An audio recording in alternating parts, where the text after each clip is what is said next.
Hello' friends, মই আজি বনাবলৈ লৈছোঁ সৰু মাছৰ তৰকাৰী। সৰু মাছখিনি বনাম মই আজি ভোলৰ সৈতে। ভোলখিনি বাকলি গুচাই কাটি ধুই লৈছোঁ। ইপিনে সৰু মাছখিনিও ধুই লৈ নিমখ হালধি সানি লৈছোঁ। ইয়াত দিম মান ধনিয়া, কেঁচা পিঁয়াজখিনি কুটি লৈছোঁ, কেঁচা জলকীয়া এইখিনিও ফালি লৈছোঁ। দুফাল কৰি ল'ব। আপোনালোকে জলকীয়াখিনি নিজৰ আন্দাজমতে ল'ব, যিমান জ্বলা খায় তেনেকুৱা হিচাপত ল'ব। এতিয়া গেছটো অন কৰি কেৰাহীখন পাতি দিছোঁ। ইয়াত মাছখিনি ফ্ৰাই কৰি ল'ম। এতিয়া কেৰাহীখন গৰম হৈ গৈছে। ইয়াত তেল দি দিছোঁ, তেলখিনিও গৰম হৈ আহিছে। এতিয়া ইয়াত মাছখিনি ফ্ৰাই কৰি ল'ম, সৰু মাছখিনি।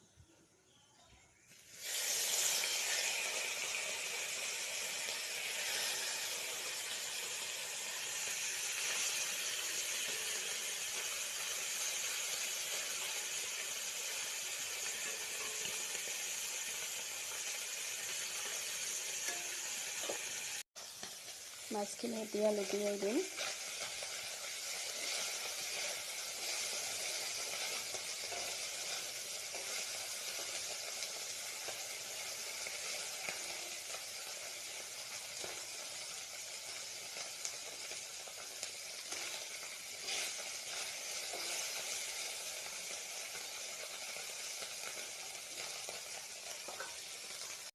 চাওক, মাছখিনি ভালদৰে ভজা হৈ গৈছে।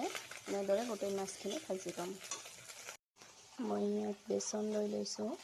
বেচনখিনিৰে মই বনাম আজি তিতা কেৰেলা পাতৰ বৰ। এতিয়া মাছখিনি ভজা হৈ গৈছে। কেৰাহীখনত আৰু অলপমান তেল দিম। তেল বেছি ব্যৱহাৰ কৰিব নালাগে, যিহেতু মাছখিনি ভালদৰে ভজাই আছে।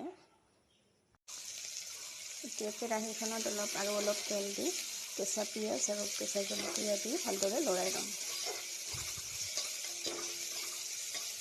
পিঁয়াজখিনি অকণমান ৰঙচুৱা হৈ আহিছে। এতিয়া ইয়াত কাটি থোৱা ভোলখিনি দি দিম।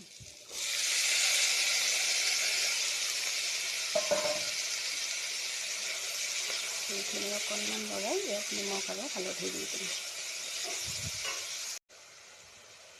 এতিয়া ইয়াত নিমখ আৰু হালধিখিনি দি দিছোঁ। অলপ ভালদৰে লৰাই অলপ ঢাকনখিনি মাৰি দিম। 5 মিনিটমান ঢাকন মাৰি থৈ দিম।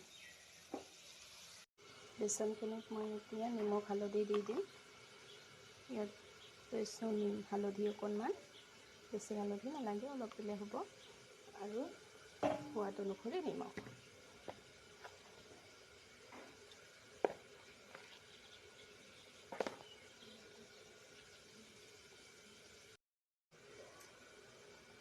এইখিনি দিলে সুগন্ধিটো ভাল হয়, খাবও ভাল লাগে।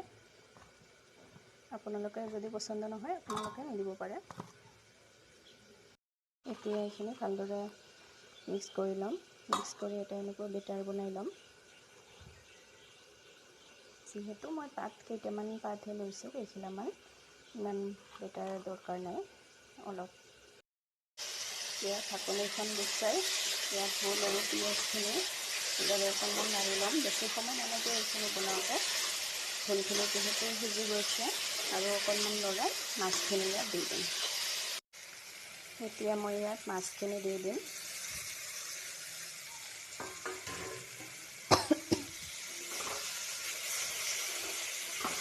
মাছখিনি দি এতিয়া ভালদৰে লৰাই ল'ম।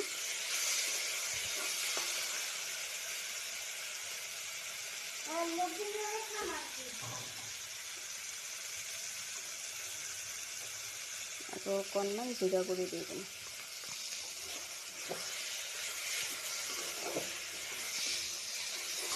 জিৰা গুড়ি দি এইখিনি ভালদৰে লৰাই ল'ম। মাছখিনি হৈ গৈছে।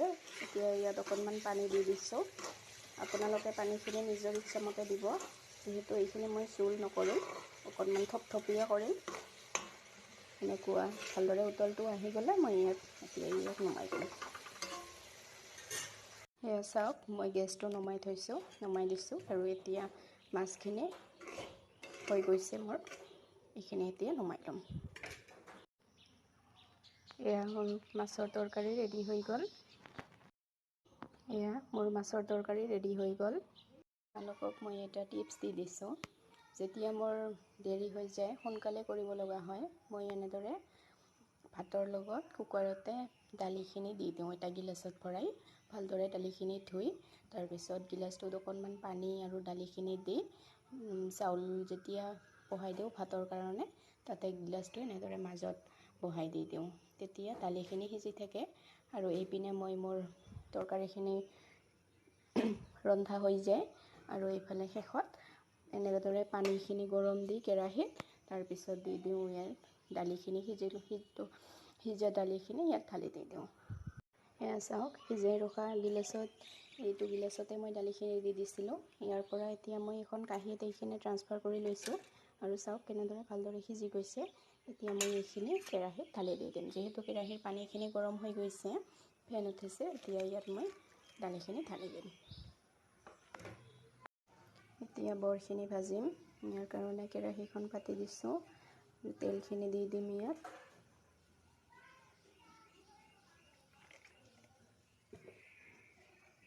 তেলখিনি গৰম হৈ আহিছে আৰু এইফালে মই পাতখিনি এনেদৰে বেচনৰ যিটো বেটাৰ ৰেডি কৰি থৈছিলোঁ ইয়াত লুটিয়াই ল'ম।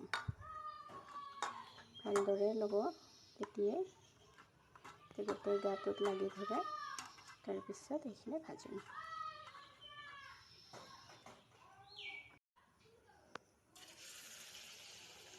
বৰখিনি দি দিছোঁ, পাতখিনি।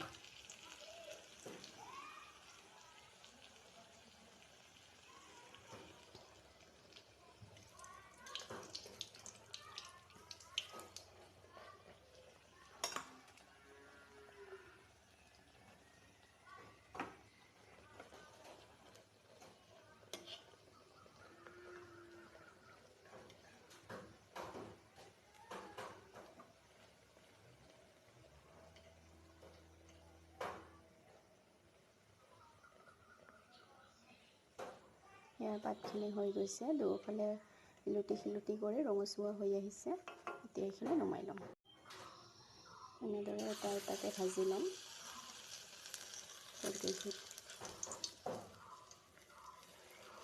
যিহেতু মই তেলটো অলপ কম ব্যৱহাৰ কৰিছোঁ, সেইকাৰণে অলপ কমকৈ ফুলি উঠিছে। আপোনালোকে তেলটো বেছি ব্যৱহাৰ কৰিলে ইয়াত বেছিকৈ ফুলি উঠিব। আৰু ইয়াত আপোনালোকে যেতিয়া বেটাৰটো ৰেডি কৰিব, তাত অকণমান পিঠাগুড়িও দি দিব, তেতিয়া আৰু খাবলৈ টেষ্টি হ'ব। মই ইয়াত পিঠাগুড়ি দিয়া নাই, কাৰণ মোৰ ওচৰত পিঠাগুড়ি নাছিল, সেইকাৰণে মই পিঠাগুড়ি দিয়া নাই। আপোনাৰ ওচৰত থাকিলে আপোনালোকে পিঠাগুড়ি দি দিব।